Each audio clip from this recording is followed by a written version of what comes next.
Bali may nagyaya sa amin kakain daw ng buko doon sa bukid. At ang sabi, malapit lang daw. At isa pa, ang sabi, kaya daw ng motor. So let's go. Tingnan natin yung sinasabi nilang malapit at kayang-kaya daw ng motor. Mula dun sa amin ay bumiyahe din kami ng mga ilang minuto bago namin marating tong maputik na lugar na to. Ganito ang itsura ng mga dinaanan namin. Dahil medyo matarik at basa, hindi kinaya ng motor namin ang umakyat sa ganitong daanan. Kaya ang nangyari, naiwan na lang yung motor namin dun sa baba at naglakad na lang kami paakyat. Masaya dahil ibang experience na naman tong naranasan namin, kakaibang adventure na naman tong nagawa namin ngayon na hindi natin nagagawa sa Manila.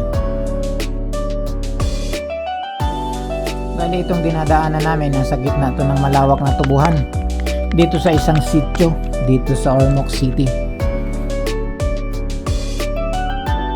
May mga dumadaan din palang motor dito pero hindi kaya ng motor natin kasi medyo masikip yung daan tapos basa, maputik, so dumudulas lang ang gulong ng maxi ko rito, kaya iniwan na lang namin sa baba.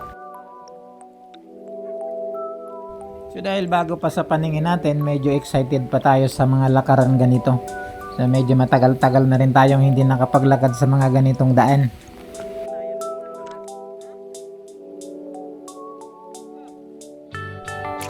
Kasama ko rin pala rito, kunyari hindi pagod pero mga pagod na yarn. Medyo kakaiba naman tong video natin kasi more on road trip adventure naman yung mga upload natin. So bali ngayon nandito naman tayo sa kagubatan, hindi pala kagubatan, sa gitna ng tubuhan. Alright.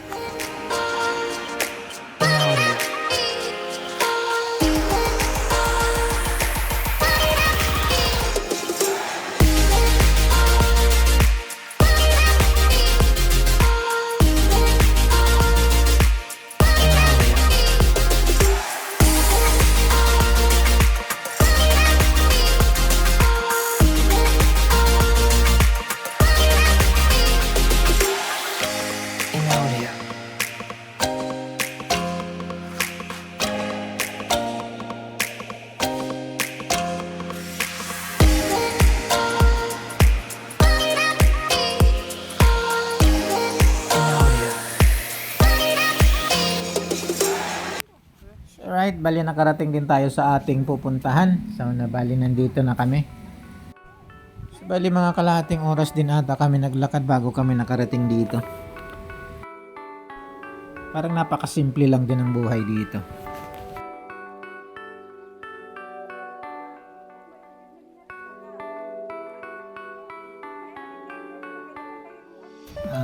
Iilan lang din naman yung bahay dito. Ang daming bulaklak, kaganda. Bali nandito pala tayo sa Cagliba, Sitio Concon, dito sa Barangay Hibunaon, Ormoc City. Pagdating nga namin dito ay agad-agad na rin silang umakyat ng puno para makakuha ng buko. Puntahan natin.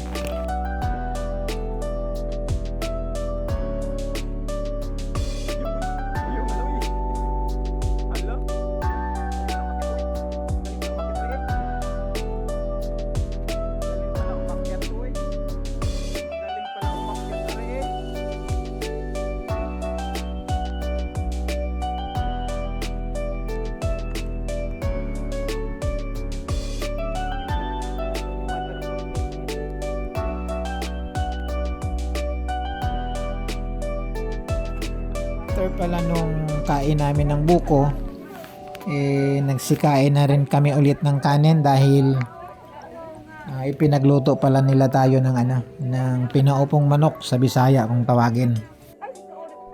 So wag na nating patagalin to, kainan time, let's go!